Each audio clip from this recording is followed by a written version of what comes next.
কুমিল্লা নগরীর অন্যতম ব্যস্ত টমছম ব্রিজ থেকে কোটবাড়িগামী সড়কটি দীর্ঘদিন ধরে বেহাল অবস্থায় রয়েছে।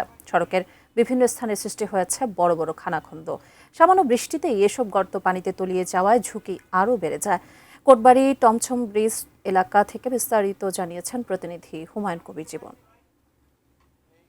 সড়কটি দিয়ে প্রতিদিন কিন্তু কুমিল্লা বিশ্ববিদ্যালয়ের শিক্ষার্থীরা এবং বিভিন্ন বিদ্যালয়ের শিক্ষার্থীরা কিন্তু যাতায়াত করেন। এছাড়াও কিন্তু বিভিন্ন কর্মজীবী মানুষ এই সড়ক দিয়ে চলাচল করেন। আমরা আসলে সাধারণ মানুষের সাথে কথা বলেছি, তারা বলছেন যে আসলে দীর্ঘদিন ধরে এই সড়কটি বেহাল অবস্থায় পড়ে আছে। বিশেষ করে যদি বড় বড় জায়গায় গর্তের মধ্যে আসলে যেই সকল জায়গায় গর্ত রয়েছে সেখানে কিন্তু অনেক সময় যানবাহন সেখানে কিন্তু নষ্ট হয়ে যাচ্ছে এবং উল্টে পড়ে যাওয়ার কারণে অনেকে কিন্তু আহত হচ্ছেন। তো সব কিছু মিলে যদি বলি যে আসলে হাজার হাজার যানবাহন চলাচল করে, যারা এই যাত্রী তারা কিন্তু চরম দুর্ভোগের মধ্যে দিয়ে দিন কাটাচ্ছেন। বিশেষ করে আসলে এই সড়ক দিয়ে প্রতিদিন কুমিল্লা বিশ্ববিদ্যালয়ের শিক্ষার্থী এছাড়াও কিন্তু স্কুল কলেজের শিক্ষার্থীরা কিন্তু চরম দুর্ভোগ পাচ্ছেন এবং এলাকাবাসী কিন্তু আসলে এই সড়কের বেহাল অবস্থা থাকার কারণে কিন্তু ক্ষোভ প্রকাশ করেছেন। তারা বলছেন যে আসলে দীর্ঘদিন ধরে কিন্তু এই সড়কে বেহাল অবস্থা থাকার কারণে তারা চরম দুর্ভোগ পোয়াচ্ছেন এবং এই সড়কটি দেখার জন্য কেউ নেই। তারা দাবি করেছেন